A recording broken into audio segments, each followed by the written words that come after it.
Good evening, I'm Greg Floyd. Hello, everyone. I'm Liz Bishop. Inmates at Clinton Correctional Facility are accusing prison staff of beating them for information after 2 inmates escaped. Now, those allegations were detailed in today's New York Times. And tonight, Brendan Lewis spoke to a former corrections officer at Clinton. Brandon, he is disputing these claims. Yeah, that's right, Greg. Several inmates told the Times corrections staff used force to get information from them about the escape. One claims an officer tied a bag around his neck until he passed out. Tonight, a former sergeant poked holes in nearly all their claims. The New York Times details a story starting the night after Richard, Matt, and David Sweat escaped from the Clinton Correctional Facility. It starts with an inmate's claims that 3 guards beat him for information inside of a broom closet. We don't have broom closets.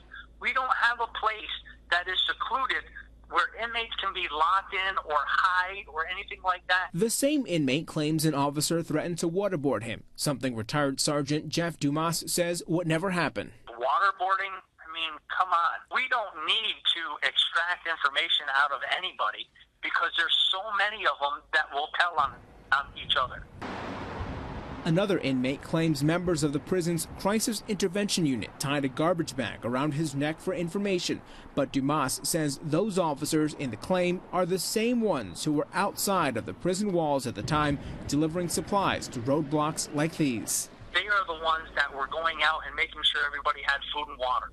The New York State Police, the FBI, and the Inspector General's office were the only ones interrogating the inmates. Instead, Dumas says the inmates are making false accusations for money or retaliation for being moved to less favorable housing. There, he's making $3 a day.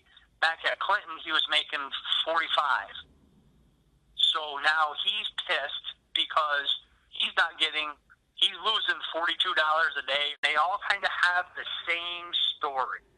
It's almost like it's rehearsed. Tonight, State Corrections says it is investigating the claims along with the State Inspector General. Also tonight, we received this documentation of Joyce Mitchell's 3-week stay in the Rensselaer County Jail. They show Mitchell spent about 6 hours on the phone. The records don't show who she called. Her calls were also not accepted 15 times. Mitchell also denied all requests for interviews. The only one was submitted by CBS 6. Live in studio, Brandon Lewis, CBS 6 News at 10.